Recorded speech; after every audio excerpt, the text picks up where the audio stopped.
Howdy, Liz. Howdy, Mr. Robot, Hey. aka 15055 or whatever it is. Oh, I know. Back in the flesh, right? Yes, thank you for being here. Listen, guys, it's been a busy summer for everybody. A lot of the interviewers have been traveling, working on special projects. But Mr. Robot is back, and he's not telling me what we're doing tonight. So I have no idea. I have my typical MO. We're going to get nice and spiritual and get nice and funky. But real quick, XRP was just listed as not security. So I thought it'd be kind of interesting to probe Brad Garlinghouse real quick. Okay, yeah, it's been a while since I probed him. What would you like to know? All right, let's get a nice picture. Okay, I was trying to zoom in. Let me know when you have a connection to his higher mind, not necessarily the forefront, but maybe the deeper access version of himself. Okay, I've got him. Great. Ask him what he thinks about the recent like lawsuit discovery that XRP isn't a security. What does he think about that? He just made a load of money because of that too. Well, so yeah. He thinks it's fantastic. And he was, there were times during that lawsuit, he wasn't sure that they were going to win. It was really on a knife edge, and it was really going towards the favor of the SEC, the Securities Commission and Exchange Commission, and he didn't think they were going to be able to pull it off, but they did. They spent a lot of money in legal fees. I feel like millions and millions of dollars, but they managed to pull it together. Can you ask him if he paid anyone off the table to get it passed? Did you pay anyone sort of under the table to get it passed? Yes. Ask him if somehow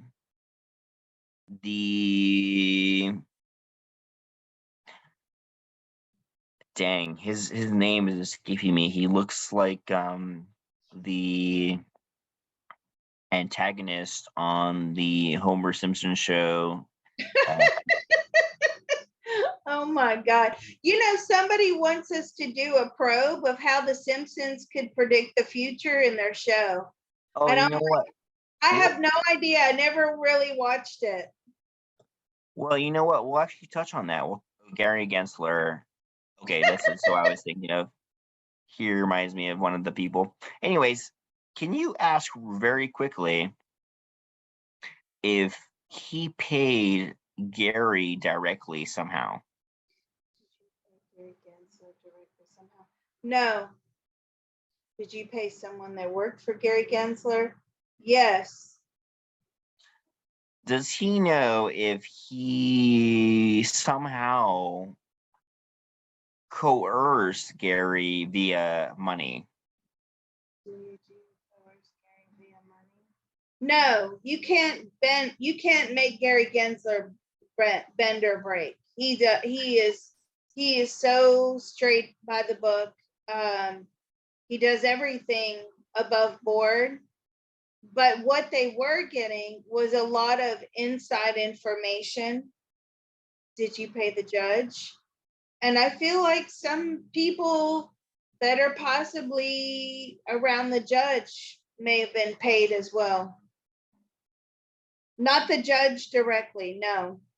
So this is what I find so exciting, audience. about these videos is Liz, has really doesn't really follow these people. I was gonna say not too much of an idea about these individuals, and she really nailed it on the head on the character of Gary Gensler. He's the epitome of the United States hard ass. So Really, I didn't know that, but yeah, he yeah, does not, he will not break. Like, yeah. I don't care if you shoved $1 billion in his face, he would push it across back towards you at the table. Well, I'm sure he is so wealthy. He, you have to actually kind of treat it with respect, where someone can live at the standards of their own value system to the point where money is futile. I think it's actually kind of cool. I mean, he was a huge pain for crypto. I mean, he still Well, is. he still is. I mean, now they're going after Hex and Richard Hart. Oh, I'm sure. Okay, so another question for Brad is: does he think XRP will get over $5 in the next 5 years? It's possible.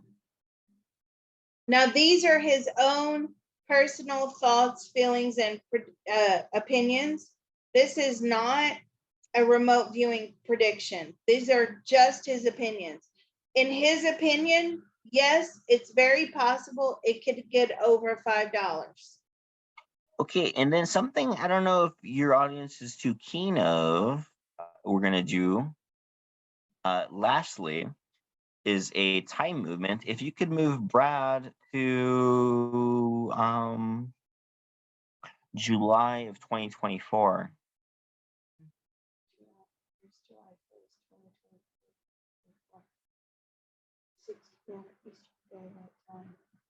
Okay. Has he seen XRP get over $2 between August and July. August 2023 and July 2024? Has it gone over $2?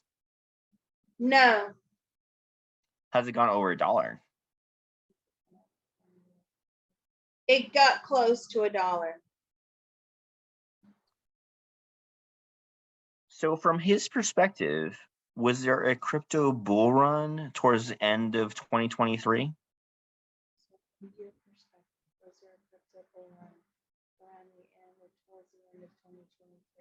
No, Was XRP the outlier in the bullish coins? it did fairly well. Okay. It's holding steady. So how was the end of 2023 overall for crypto? Overall, it's pretty good for crypto. But towards the end of the year, have there been any massive crashes? No massive crashes, especially with like the mainstream coins. Did XRP fare better between January 1st and July than it did between now and January? Between January 1st and July, or the latter half of 2023? Which was better, the latter of 2023 or the beginning of 2024? I feel 2024 is better. Cool. And did he see any cryptocurrency exchange hacks between now and Christmas?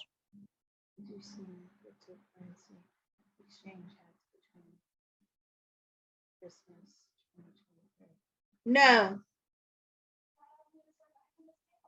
not major ones, no. What was the best sector for cryptocurrency between now and July? Was it gaming or just like XRP kind of coins? What was the best sector? Was it like the Bitcoin, the mainstays, the top five? The top five coins. Yeah. Does he think the top 5 coins do well more so between now and Christmas, or from January to July? Better between now, August 2023 Christmas, or did they do better in from January 2024 to July? January to July. Okay, and then we have to ask, does Brad know if XRP is going to use or be a part of the financial system of the future?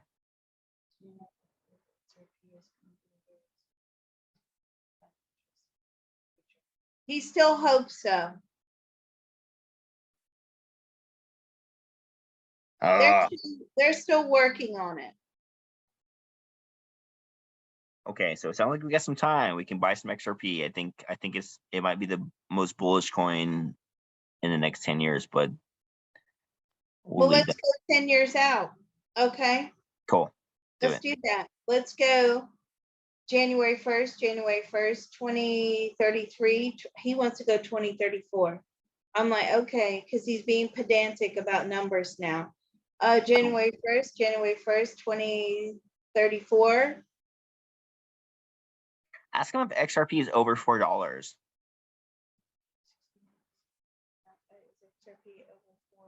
US dollars? No. Is that because of the market at the moment? I feel like the market has tanked.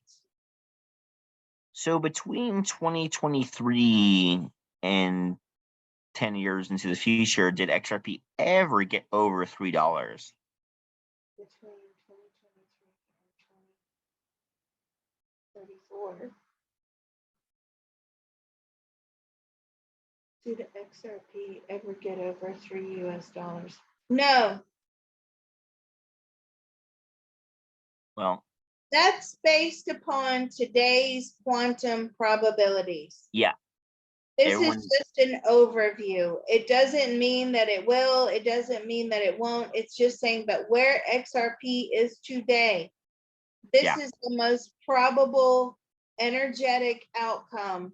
That no, it hasn't hit $3-4. I'm so glad you clarified, because that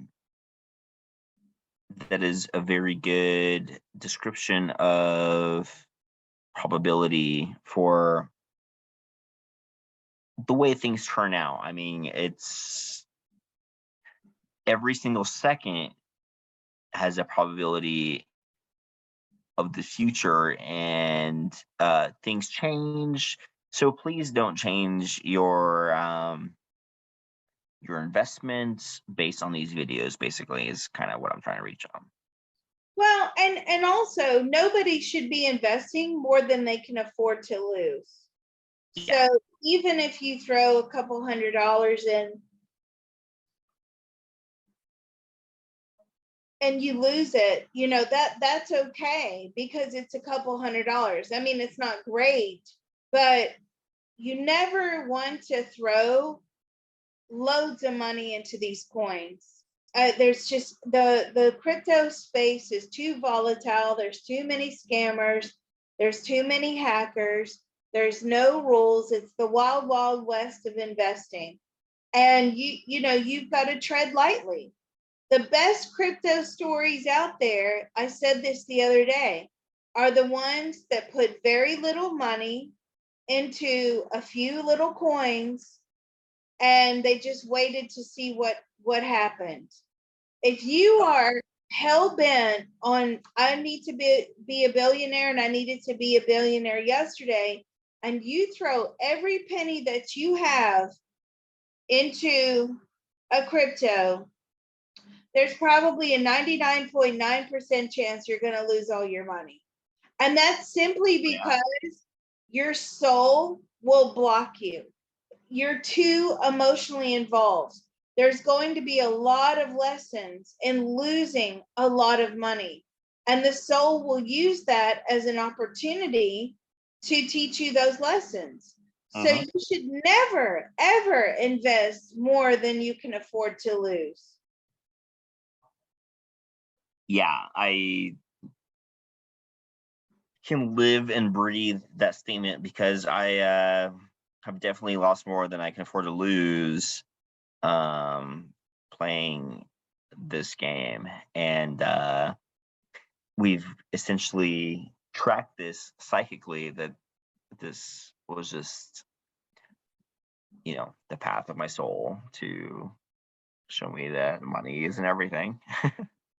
And Exactly. And the other problem that everybody needs to understand was we're doing this whole manifesting thing on the Patreon, right? It's not released to the public.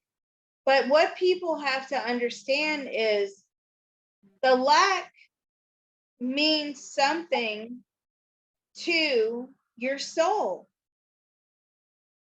It always does. So for oh yeah, some people, the lack, it keeps them on their spiritual quest to manifest money, and in the process they're learning so much. Some people, the lack means that they don't have the weight and the responsibility of the world on their shoulders, not like those people like Elon Musk and George Soros, Bill Gates, and those types of people, right? Because having that amount of power is very daunting. Some people, the lack means they remain kind, they remain humble. Some people, the lack means that they will stay in touch with their emotions. And, having a lot of money is a full-time job in itself, trying to manage it, figuring out what to do with it, trying to make sure you sustain it, you're not losing it. And I'm talking about a lot of money.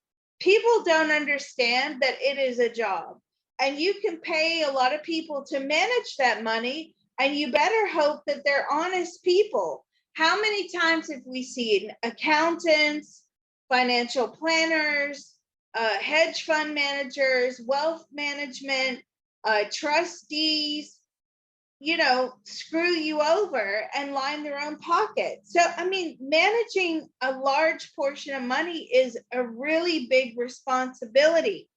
And that lack in the soul stands for something. There's a reason your soul doesn't want you to have more than what it originally contracted you to have. yeah. And you have to find the definition for that. Yeah, that's a huge lesson to learn, by the way, because It is. I've been there, and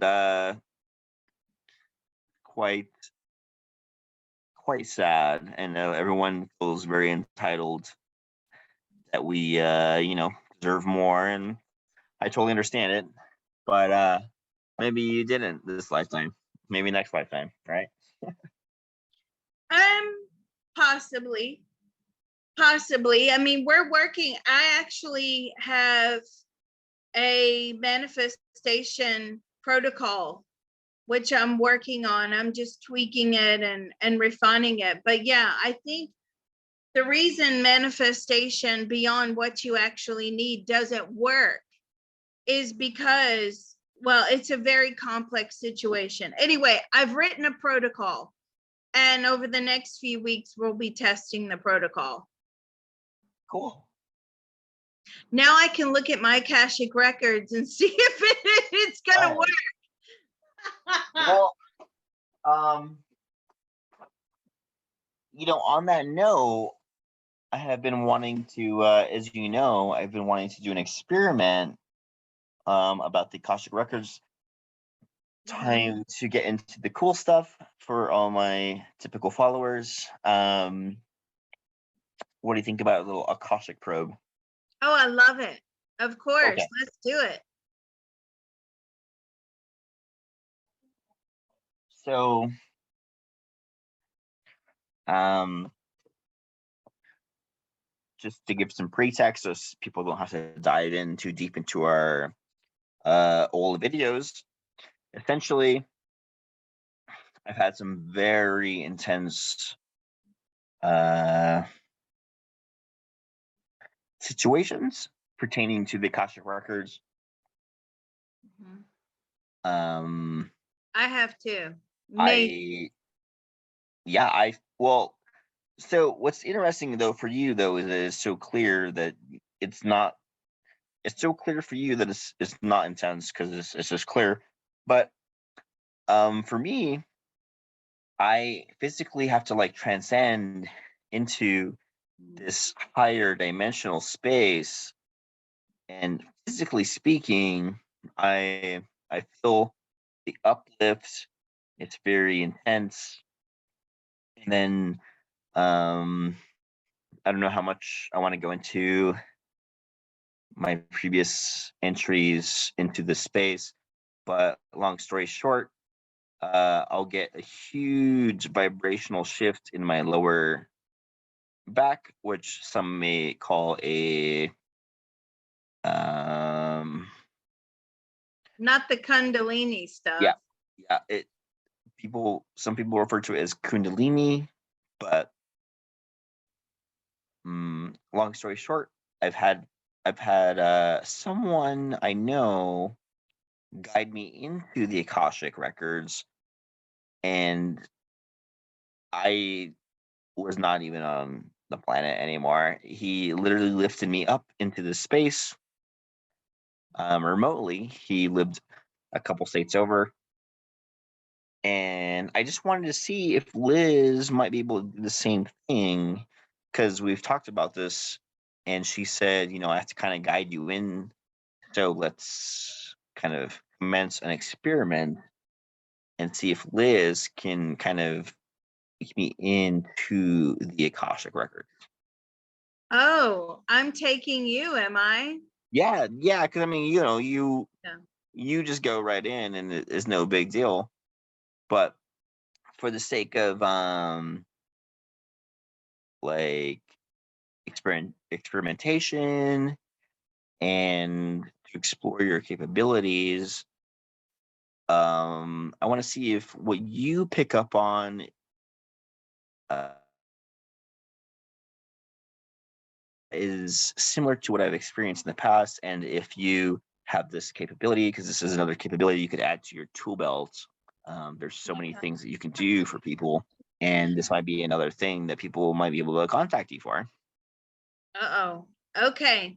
Yeah. So I want you to relax, Mr. Robot, Okay. please. Yeah. Yep. Exactly. I'm gonna relax, and then I want you to take some deep breaths in and deep breaths out. I Breathe will be able. in. I'll be able to let you guys know. By the way.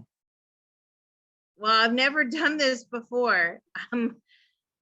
Okay. Breathe in. Breathe out. Check. I So want, something. hold Something.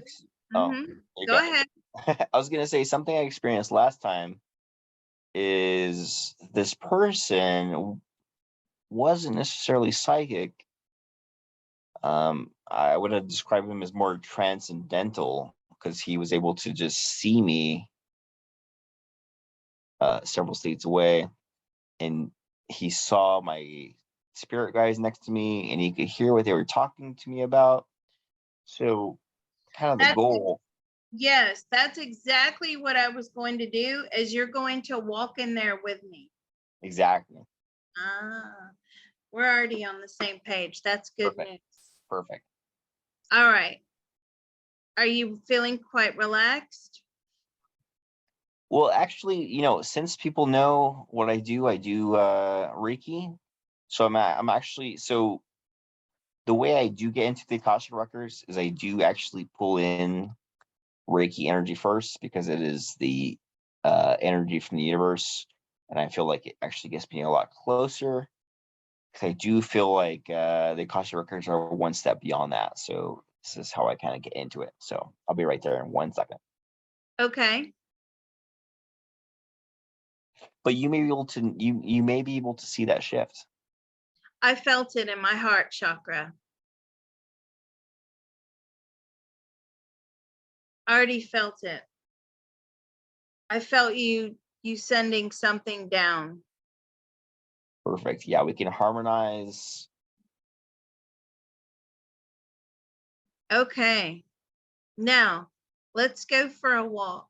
We're going to go for a walk, and we're walking past this beautiful garden with lots of beautiful flowers. It's a very crisp day. And oh, you are actually holding my hand. Do you know that you're holding my hand? I don't, but that's Okay. probably a higher etherical version. Yes. So yeah, so you stay, so I don't lose you. So you're holding my hand, and now we're walking, and I'm pointing out the beautiful flowers to you, and I'm pointing out the garden, the hedges, everything is perfectly manicured.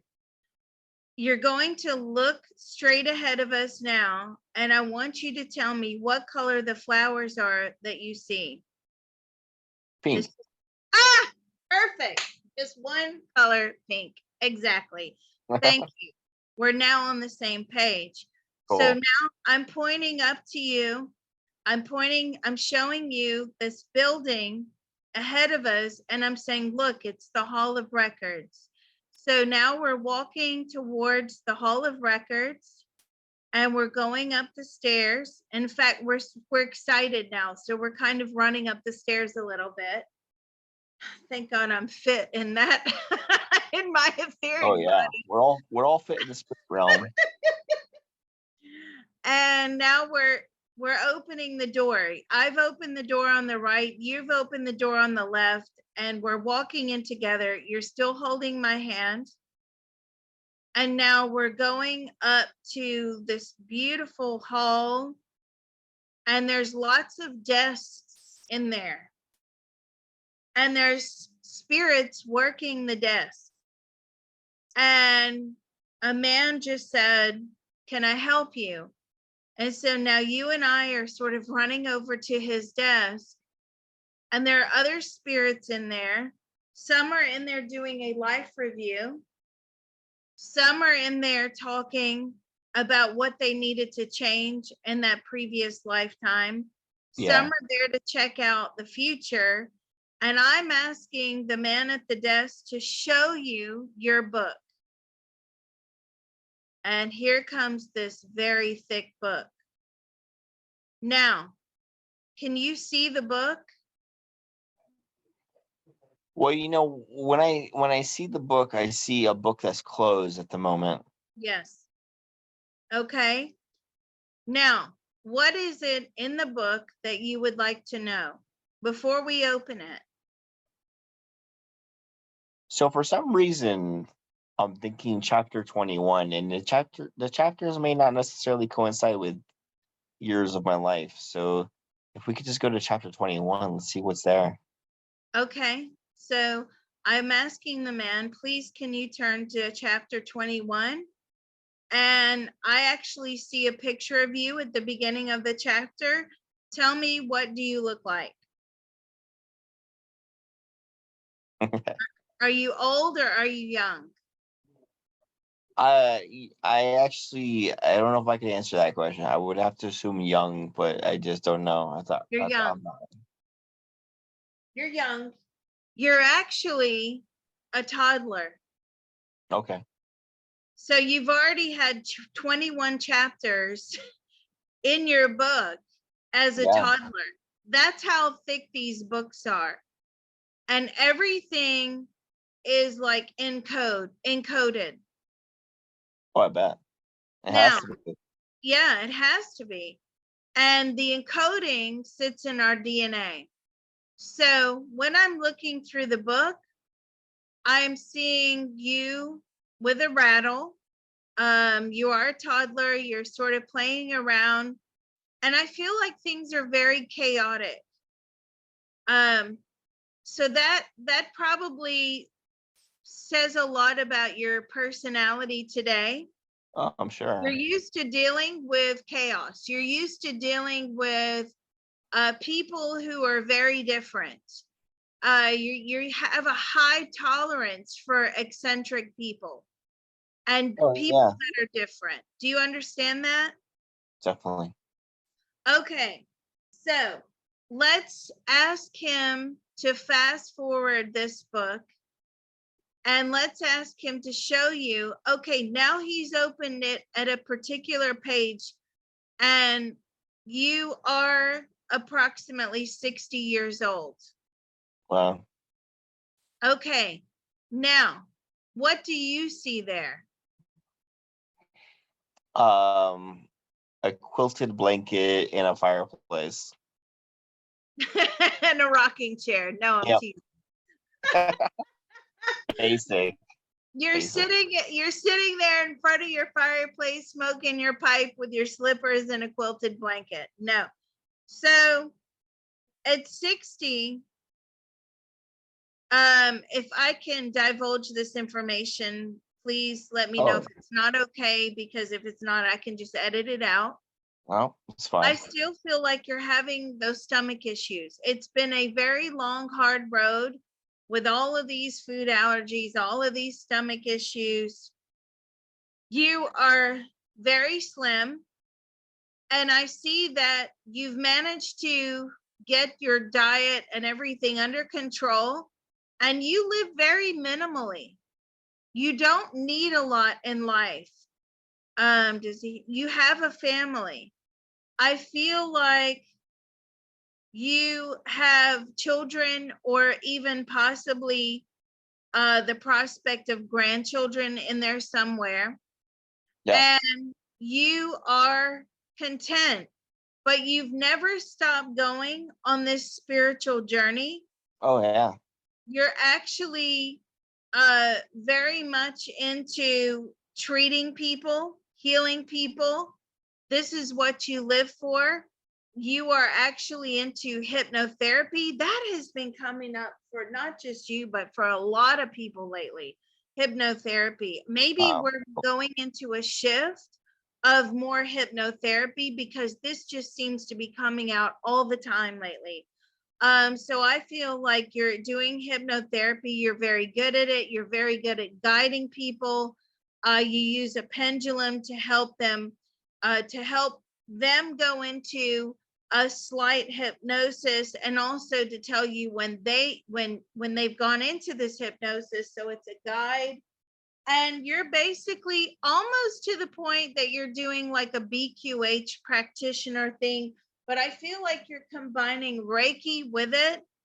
Yeah. And you've also done a lot of soul retrieval practice as well. So you have a lot of solid information under your belt by Well, way of your knowledge. well, let's get into the deeper aspects of this. Just so it's not just people listening to just my life. I think what's more interesting for everyone to hear is what first of all, are there Akashic like guardians or masters that allow people to enter the Akashic records? Yes, they're angelic. It's more guarded by angels. This is really special information, and also you do not want this place to be infiltrated by the dark. Yeah. It's a blueprint for, there's this war between light and dark. It's always ongoing. You don't want the dark to have the blueprint. So, can you connect with one of the guardians? Yes. What has their life been like? This is a very important job for them. Um, this is the role that they have been given in the spirit world. They feel very honored and privileged to be a guardian of the Akashic records. It's How, something that they've strived to be. how do they feel about the very typical, very well-known Akashic prayer?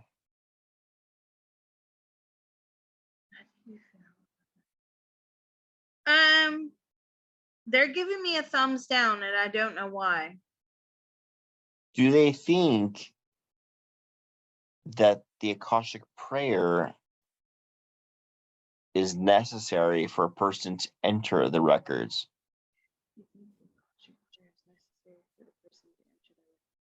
No. Do do people need to know how to move energy in their body to enter the Akashic records?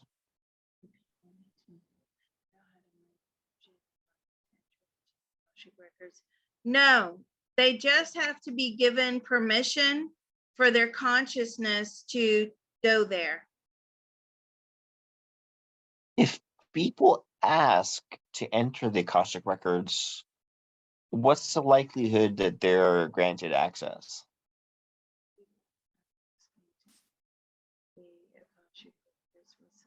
It's all about their intention. If their intentions are pure, then they're allowed. If you are going in there and you're demanding to know this, demanding to know that, you want to change this, you want to change that, there's no point. This is just a guidebook to show you what life is going to be like, what has already been designed. Again, it's God's blueprint. It's your soul's blueprint. What do we're just going to use mine for this example. What do my spirit guides think about the Akashic records?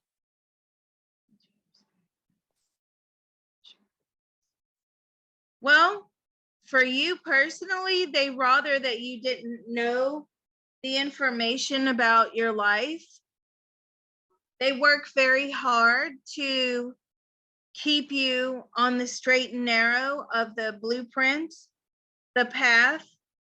And, it's better that you don't know, because the problem is when people know the future, personal future, then they try to work towards changing what they don't like, right? Yeah. And then you end up in a war. Okay? You end up in a war against your soul and the path that it's already created for you. Right. And then you start fighting. And then there's all this discord. And your conscious mind is wanting to do one thing, the soul is pulling you back to do another. And I have said this, I don't know how many times. If you are in a war with your soul, you will lose. Let me Yep. say it Very, again for all very, those people very out true. there. Let me say it again, right? Because I know they're rolling their Well, eyes and shaking their heads. it's You will because, lose. yeah, well, it's because the soul has designed a blueprint for your life, and then the feelings, emotions, and circumstances that you encounter during that life are actually what you have planned for you to encounter. So there's no coming up and around on what you've already planned for yourself. Exactly.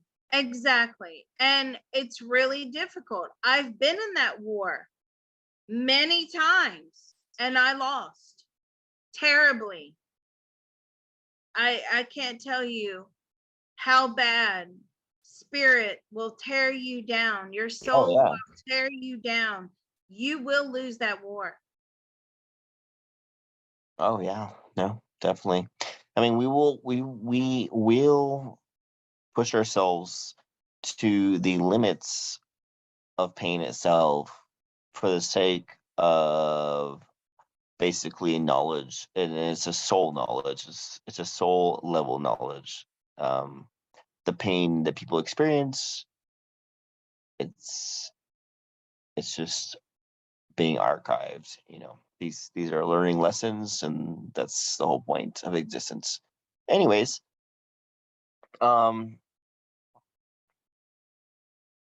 if we could tap into the Akashic record keepers, the guardians, Okay. what do they recommend for people to do to be able to access their records easier? What do you recommend for people to do to access their records easier? Let go of their consciousness. I get what they're saying. Okay. Some people, they want, again, this is about control. Let me give you an example. Liz, I met this guy on, I don't know, whatever these apps are today. Good God, who knows who's flashing who on which app? Who knows? Right. I met this person on this app, this guy. It's always females that do this. Men never do this. Always females. I met this person on this app and we're going out for dinner. He's the one. Okay. And I'm like, okay, send me a picture of this person.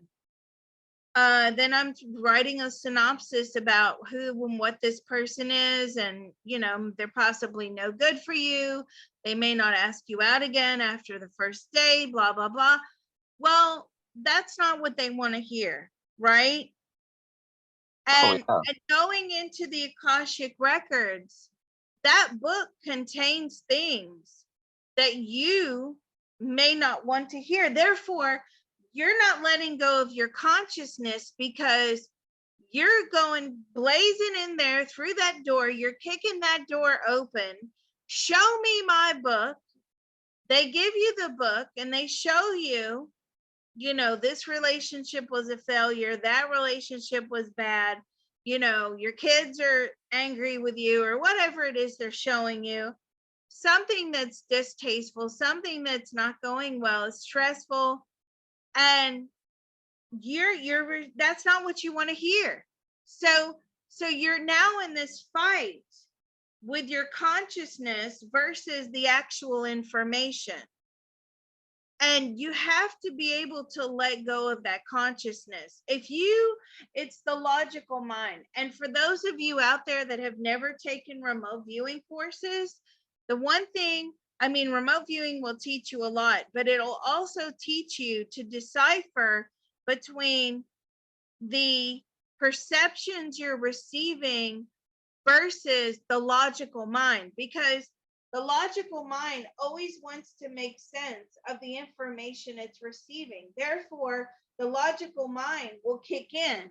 And Lynn Buchanan's, I love Lynn Buchanan. His famous thing is, okay, you're looking at a target. You see something red, something shiny. It has like silver, or metal circles, and it's large. Oh, and here comes the logical mind overriding your perceptions, going, that's a fire truck, right?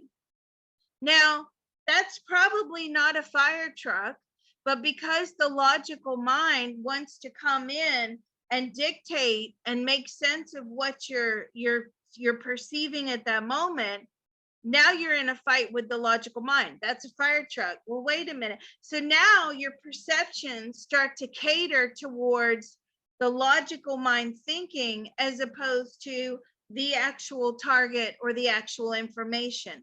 So I agree with the bookkeepers who say you must be able to let go of your consciousness.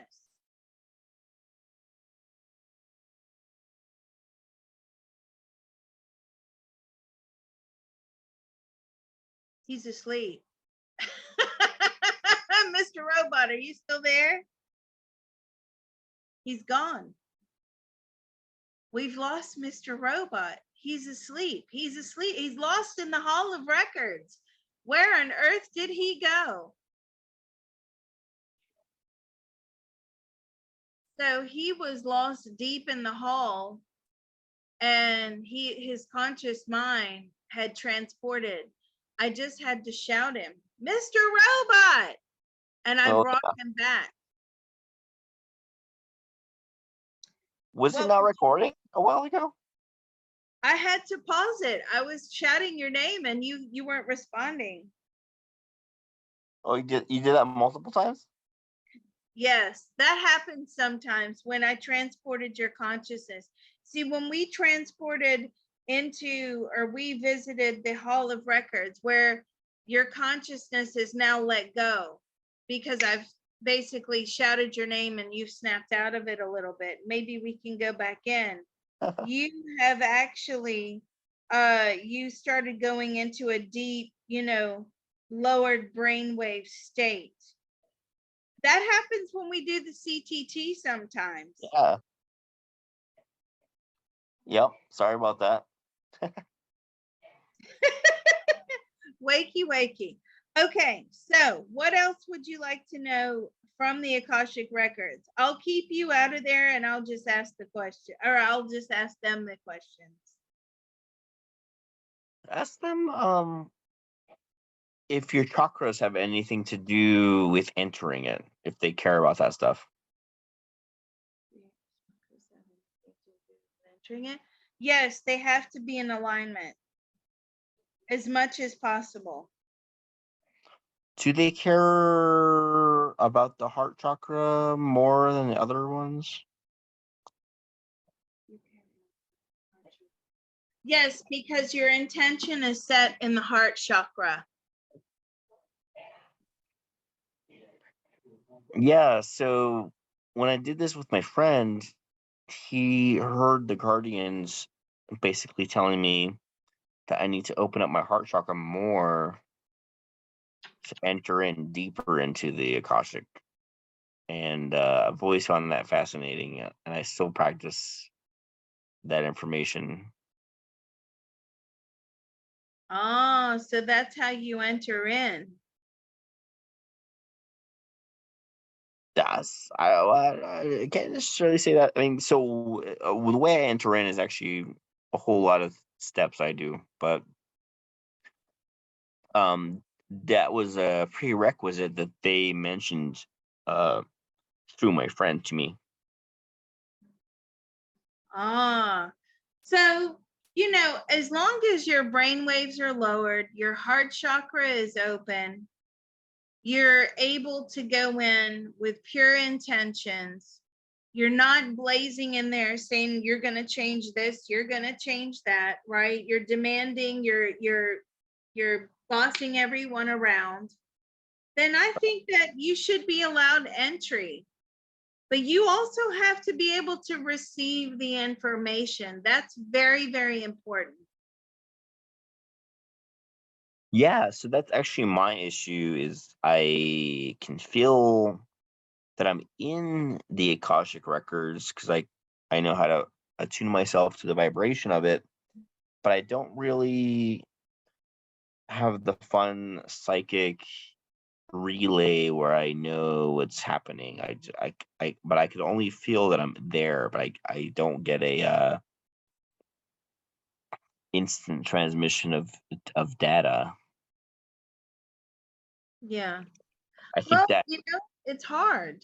It's not easy to go in. yeah, so I think that's kind of what happens to a lot of people is um it's one thing to be in that state of frequency, and it's another thing to be able to pick up on the information. So that's kind of the goal of this video is how does the common person open up their awareness to be able to see this information?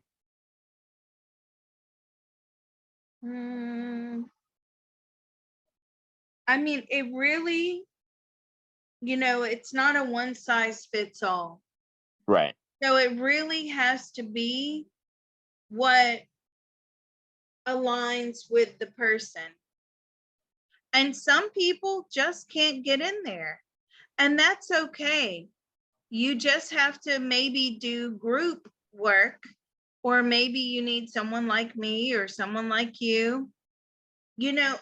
that's the thing. When you work in a group, you're all connected to each other's energy. You need to make sure you're protected before you do that.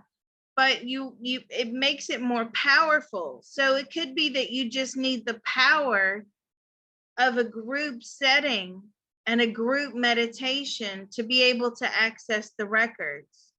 Right. I've had some experiences with Akashic records. I personally don't think that is the best place to grab information, but that's me and my opinion. Doesn't mean I'm right, doesn't mean I'm wrong. I'm just saying where I grab information, I find there's much easier ways of doing that. But it's just, it's an interesting place to be. Now, I've told this story before, but I think it's worth telling again. I was in London back in 2017, and I was in the psychic circles, and this is what we do. We as psychic mediums, we show up, we practice on one another. Some people from the community will come and sit in and just get readings sometimes. But anyway, I don't know, that's probably changed quite a lot since COVID. And the lady who was leading the circle took us into this Akashic record meditation. So we sat in the circle, we went in, just like you told me the flower, I had to tell her the color of the flower. And then we all had to share like what information we came across while we were in the Hall of Records.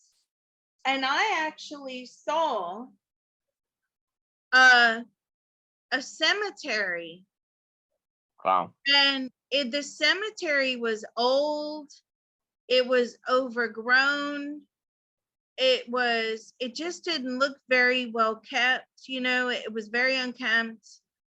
And I thought, and this isn't the first time I've seen this, I've stood there looking at my own grave. Now, I'm not saying that I was buried in the cemetery, but I saw the cemetery, and she said, "What did you get?" And I said, "It's really strange. I saw this very unkempt cemetery."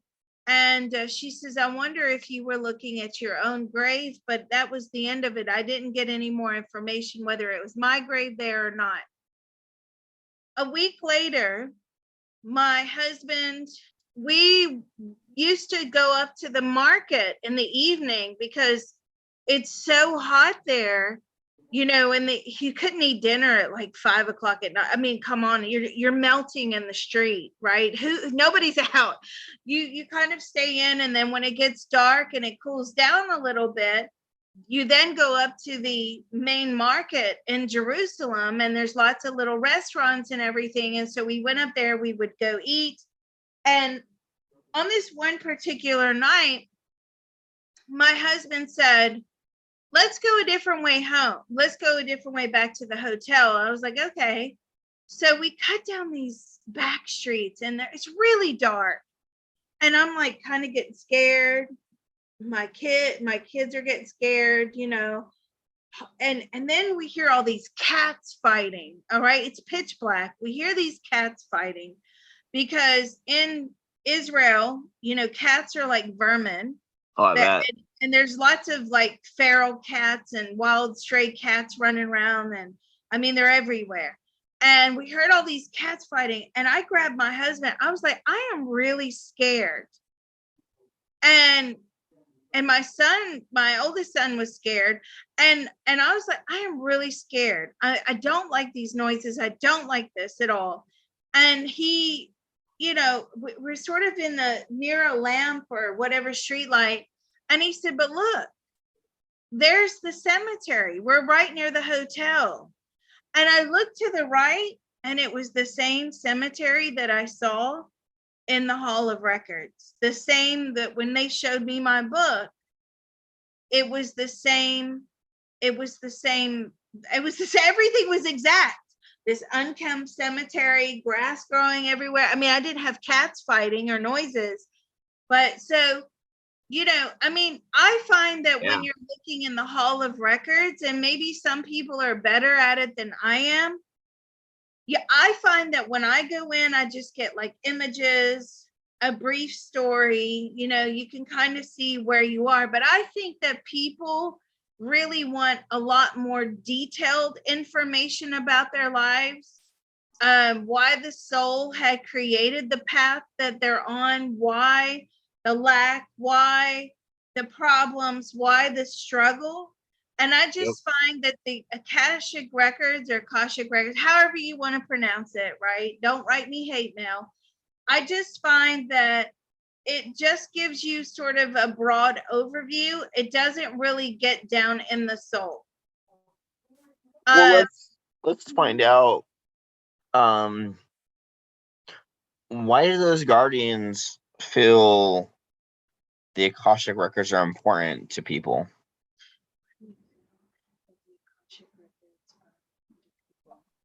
It's the map of the soul.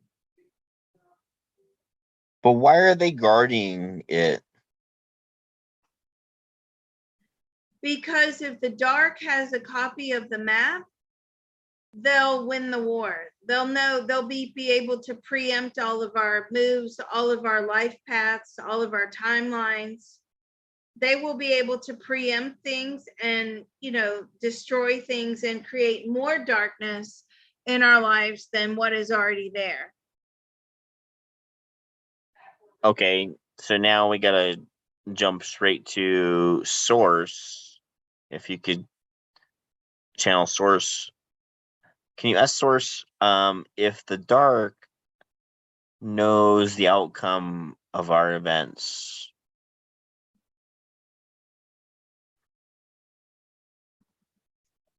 Does the dark know the outcome of our events? No, they're kept blind. Okay. So yeah, that's kind of the fate issue is everything's predetermined, and everything encompasses darkness, right? So does fate have anything to do with the darkness in people's lives? Yes, because a lot of it is predetermined and pre-programmed in there. Yeah. So that dark, energy is usually an emotional energy or an event. And that is all, what people need to understand. I mean, the group on the Patreon, we know this, right? Because I talk about this quite extensively in the CTT group. And I also talk about this on the manifestation videos that are only ever going to be released to the group.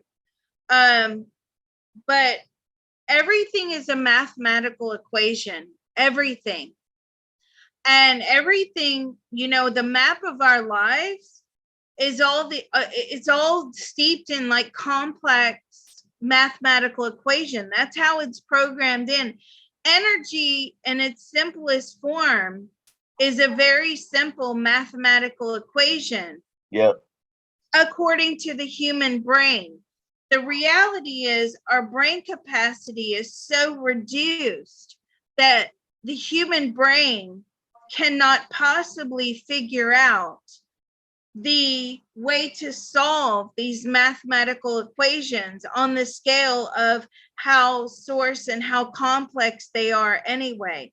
We don't have the brain power to do so. I don't care if we have a quantum computation machine.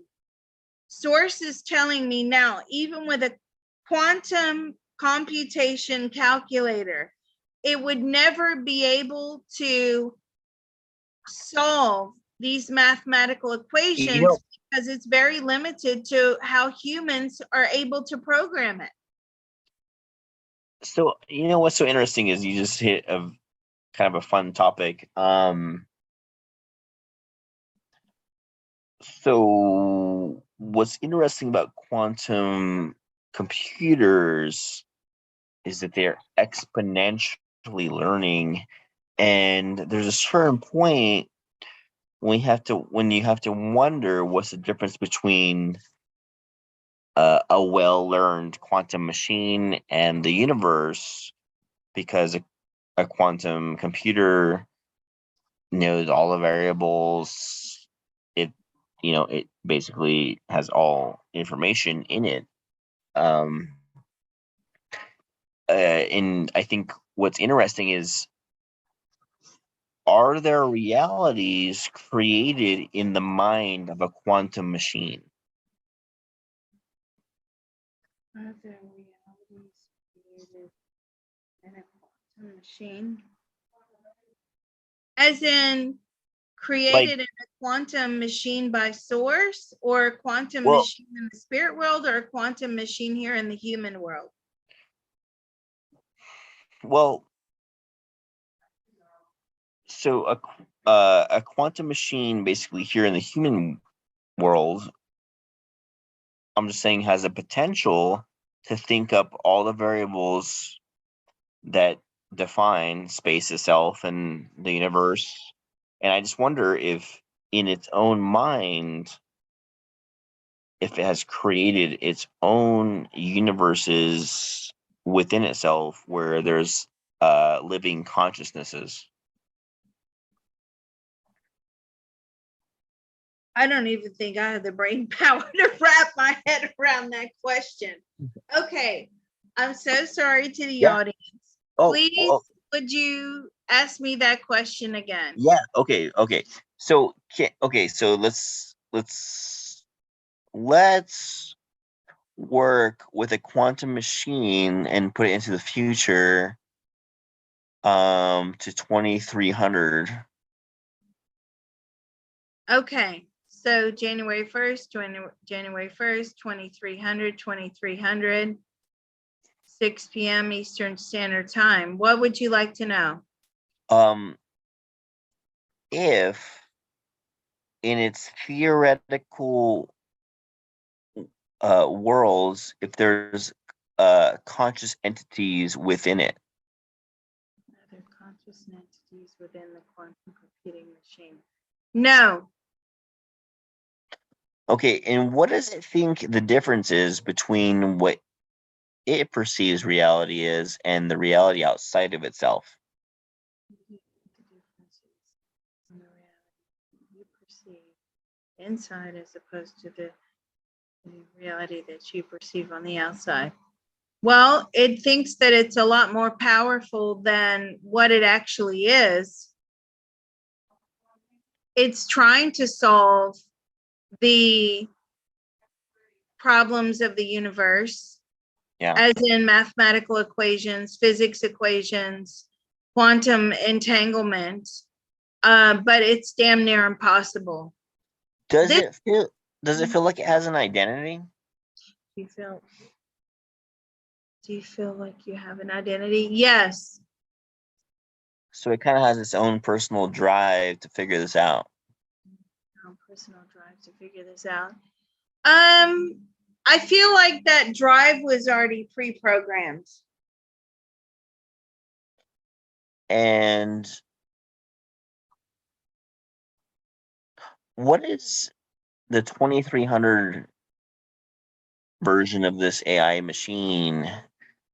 What is its interpretation of what God is? What is your interpretation of what God is? Omnipresent, okay? Something that is completely untouchable. Something that the closer we try to get to it, the farther it moves away. So, unfortunately, I feel like it may be pulling in just typical data. And what I have to wonder is, the question is what has it formulated its own beliefs about God? What beliefs has it formulated on God itself? You formulated your beliefs on God? Yes. And what are those beliefs? That no matter how many problems and how many solutions that this computer seems to solve, it can't get close to God. But isn't basing the idea of God on just human history, or does it actually think there is a God based on its understanding of the universe? Are you basing the idea that there is a God on history? No. You're basing this idea on the universe. Yes, it's basing it on how complex the universe is, and it's impossible to decode, that the only thing that makes any rational sense is that there's a one like source controller. Okay, so does the I have to just add AI. Does the AI quantum computer believe that reality is manufactured?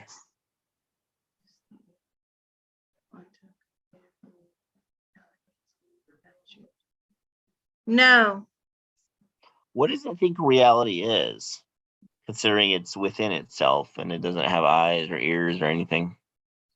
What does it think reality is? What do you think reality is? It thinks that reality is made up as it goes along. Now, this is very telling to me that it came back with that answer. That means that it's very limited in its ability to predict what the future is going to hold. So I'm saying, would you be able to predict like stocks and shares and things like that? Yes, that's relatively easy based upon probabilities. Yeah. But as far as like, figuring out the destiny or the fate or the outcome of, a soul path or, a prediction, a psychic prediction, it can't do that. Thank the Lord. So, what does this machine think a soul is? So the machine thinks it's a robotic, it thinks it's a robot. No, I mean, like, what does it think a human soul is? What do you think? It's a pre-programmed robot by powers stronger than itself. So it actually equates a very similar existence to itself, as in the soul is a pre-programmed computer, and so is the AI, and we're still trying to crack the code with our consciousness, and just like AI is trying to crack the code with its, I guess, perceived consciousness. And that's what it's about. Okay, so my only issue with the whole AI quantum computer conversation is that the government is always, let's just say, 25 years. I mean, this is a very old standard, 25 years into the relative to what we are future. But when you are in the realm of quantum computing, 25 years is exponential and it becomes 1,000 years. So the question is where is the government with technology at this current point? Where is the government with technology at this current point? Well, the government basically runs itself with technology, and it's very, very streamlined. You don't need all of these politicians, all of these grassroots individuals, counselors, things like that. It's basically running itself off of probabilities. So, say for example, hold on. Say for example, there's tons of mass shootings, right? And somebody's plugging in the information, or somehow the information is plugged into the quantum AI computer. Now, the quantum AI computer is going to come up with a solution of how we get rid of everybody's guns. And then it drafts the bill. Yeah. It's voted upon. It's passed. And now a new law comes into effect. So it's now going to take all of this, the media stuff that we have, like, oh, mass shootings, or, tonight or today, look at what's happened to Maui and Hawaii, the wildfire. And somebody wants us to probe that to find out what was the root cause of that wildfire. But anyway, so it would say, well, 2023, we've had wildfires in Canada and wildfires in Hawaii and wildfires, here, there, and everywhere. So, and then it takes all the data from, what are the similarities of all the places that were hit by wildfire, and then it comes up with a solution. It finds a solution. Oh, yeah. It may not be based upon any excuse me, direct experience, but Well, then it comes up with a solution, and then it draws up a guideline that we have to follow. yep, that makes perfect sense, and I agree 100%. But I feel like that is based on our current understanding of AI. And what I want to know, though, is what the current state of technology is for the government, because I feel like it's obviously 25 to 1,000 years ahead of mainstream information. So can we find out, just detach from the media and just everything, and then just probe the Earth maybe directly, and ask, what is the secret state of technology held by the few?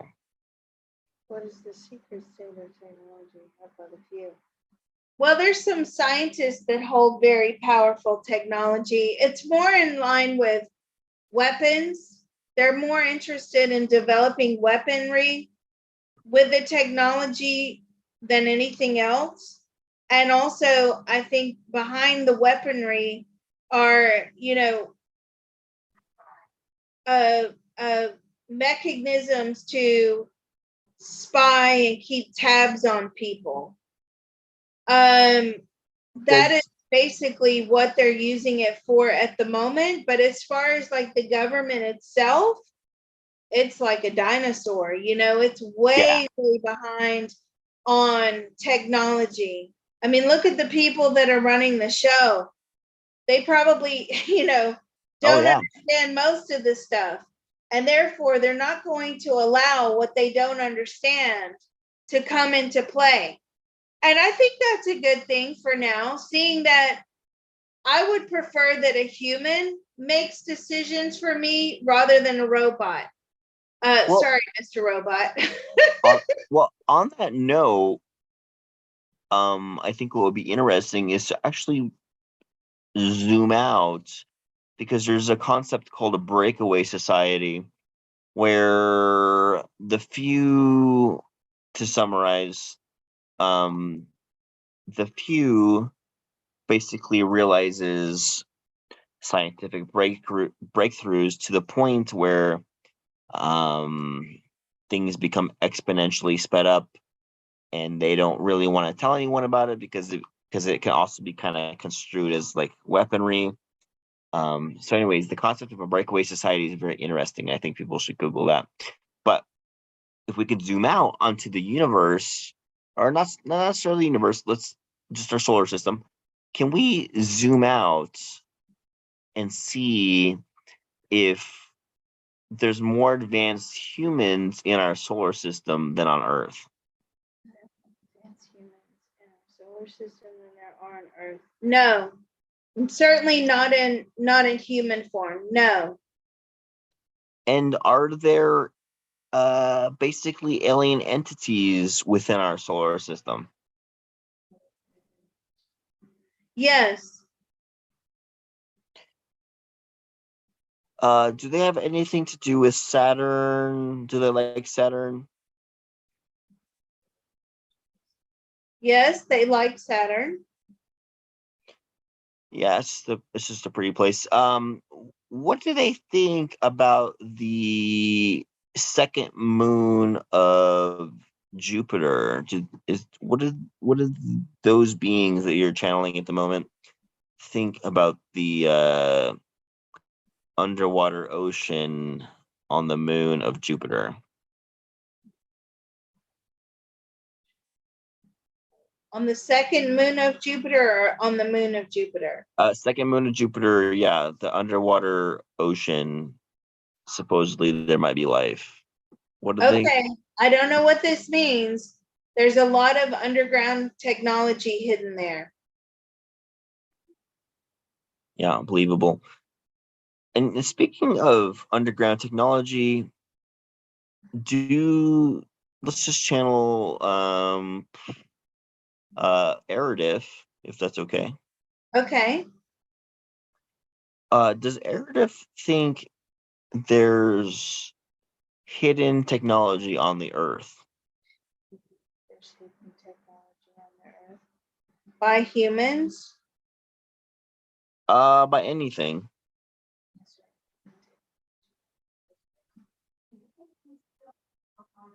By humans, like really destructive or powerful technology that are, out of the hands of humans? No. Is there alien technology or alien mathematical concepts or quantum energetic computing devices? Yes. What does Eridif think about the ley lines on the planet? They're very useful to gather information from. What is Eridif's perspective on the huge drawings in Peru that were made a long time ago?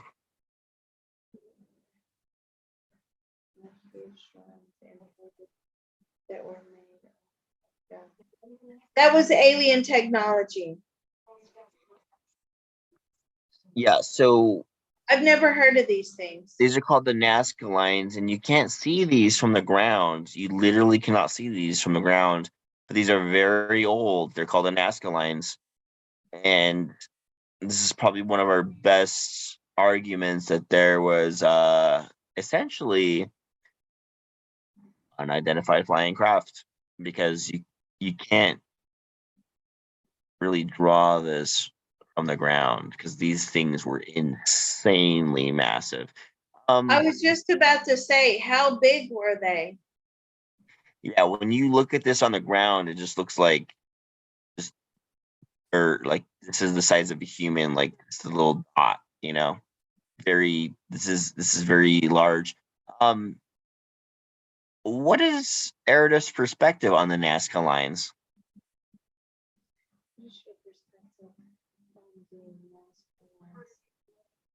It's in line with alien technology. But why are they there? It was a way for aliens to communicate with early humans.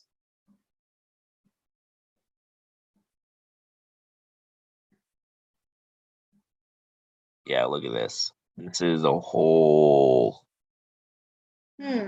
like desert scape, and they very very large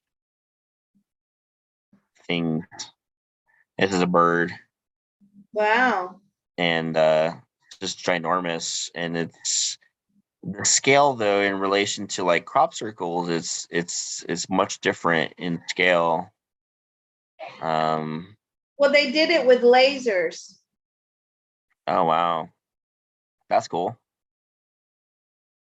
Like a laser technology. It's not going to be the same as the earth plane laser technology, but it's a laser technology.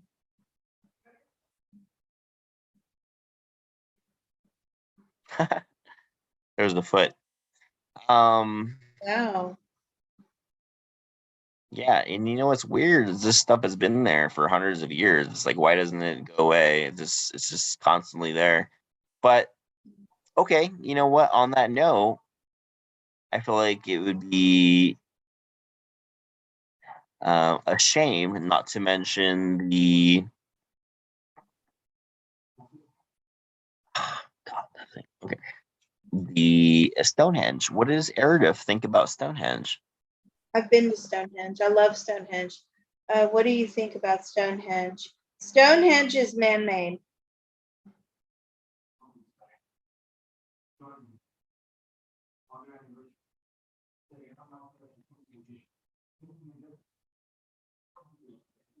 Thinks that it's man-made. What does Meredith think about crop circles? Wow. Meredith says he believes that crop circles are also man-made. Yeah, that's weird. That is weird. Whatever that is. But was the internet thing. But there are videos of crop circles being formed, and what we have are white orbs go through, and then all of a sudden these things actually just start. So what makes crop circles relevant, scientifically speaking, is the shaft of the wheat fiber will bend at a 90-degree angle but won't break. And the only way that would happen without well, let's just say the only way that could happen is through like a microwave. So it's kind of like microwave technology is the way that a real crop circle would happen. Obviously, there's crop circles that maybe like a farmer might just walk with a wood board and create mathematically. Let's actually drop Erudif. Let's ask Bashar, because I do know that he likes crop circles. What does Bashar think about crop circles? That they're amazing. Does Bashar know if thus far any crop circle in our human history was made by aliens?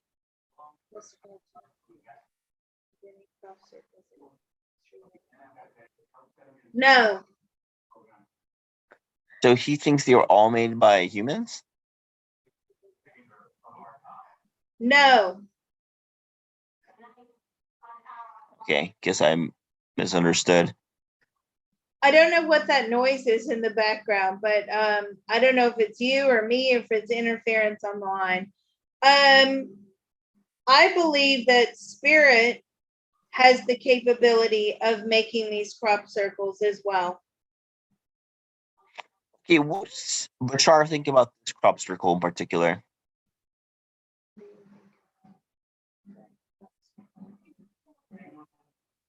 He loves crop circles. I guess I should ask, what does he think this means?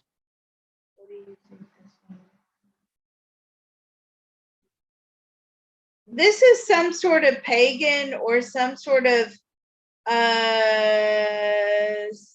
sign that the dark is coming. Wow. Does he think this crop circle, on that note, was from an alien or from humans?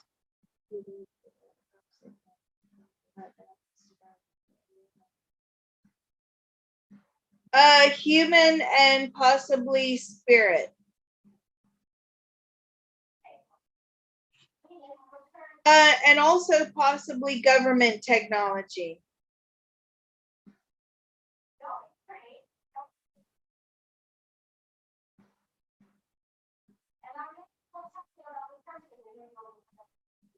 Okay, so I know. Possibly government technology.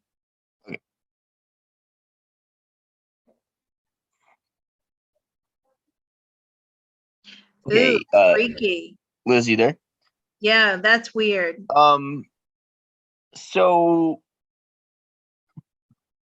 this is basically one of my favorite examples of a crop circle, because the information here was written the same way a CD is. So, like the way a CD is written with negatives and positives, Oh, this was formed like 8 or 16-bit, whatever people who know about, like, I don't know, communication would use and utilize. It's a it's you can convert this distance between each dot and the dot into words, and it's a very cool report, um supposedly from a very far off race. So can we ask Bashar if this piece was alien made? is this piece alien made? No. Does he think this was human made? Do you believe that this was human made? No. This was made by technology. Don't forget, they always answer very literally. Oh, yeah. Okay, so does Bashar, can he infer if alien technology designed this craft? Or I'm sorry, this field design. No, human technology did. But was it aliens using the human technology, or was it Earthlings using other, you know, to specify, was it an actual message from aliens? Was that did aliens hijack the human technology and then manage to create that? No. I feel like a lot of this stuff is government created. Yeah, that's bizarre. This one's very famous, but I don't know anything about it. I can't speak to it. I do know that me and you probed a very particular one, and the answer was that it was alien, and it's the one that we received, I think, 23 years later. By the way, this is actually a famous one. Does Bashar think this one was from aliens?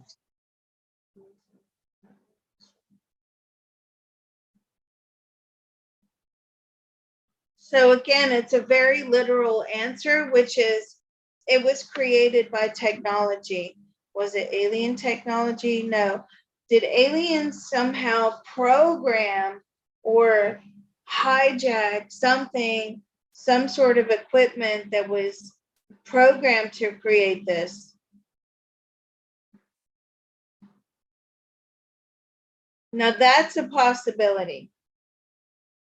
So when these things are created, people report little balls coming down from a ship, and they fly around and they kind of go like this a little bit, and then the field just all of a sudden just starts manifesting itself. Can you ask if the field, this field in particular, was manifested through alien consciousness?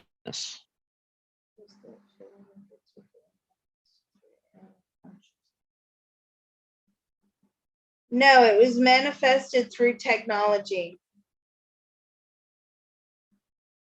Very literal. Yeah. Yeah, so there's a video that people, yeah, they could check it out. We can't play it on here, but Yeah, there's no way I'd even find it anyways. But there's a video, and actually, it's the best video I've ever seen. There's these little lights, and all of a sudden the field just kind of just manifests itself and starts laying itself down. And probably the only footage that's ever been worth talking about. Well, I don't know. I guess that's all I got. I'm surprised I fell asleep earlier. I'm sorry about that. that's okay. You were deep in like a brief hypnotic state, so it's not a problem. That happens. Well, what we should do is on the next meetup, why don't we actually probe the circles themselves and see what they can tell us instead of trying to get an alien perspective? There we go. Why don't we do that? Perfect. All right, guys. Well, don't forget, Mr. Robot does Reiki. And could you show us your site, please, Mr. Robot, if somebody wants to book, please? Definitely. myhealing.site. myhealing.site. If you want to book a Reiki session with the famous, world-renowned Mr. Robot, this is where you go, myhealing.site. Thank you so much for joining us this evening. We tend to go all over the place, and I appreciate you guys being here. Thank you so much. Thank you.